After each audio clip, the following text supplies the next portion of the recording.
नमस्कार मंडळी. सोनी मराठी वाहिनीवरील लोकप्रिय कार्यक्रम महाराष्ट्राची हास्य जत्रा मधून घराघरात पोचलेला अभिनेता प्रसाद खांडेकर नेहमी चर्चेत असतो.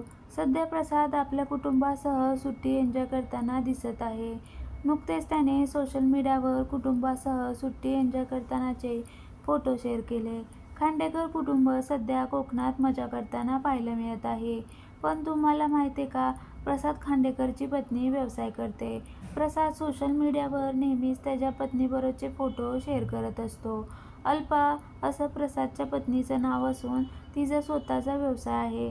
स्वीट मेमरीज असं अल्पा खांडेकरच्या व्यवसायाचं नाव आहे. स्वीट मेमरीजच्या माध्यमातून अल्पा केक, चॉकलेटचा व्यवसाय करते.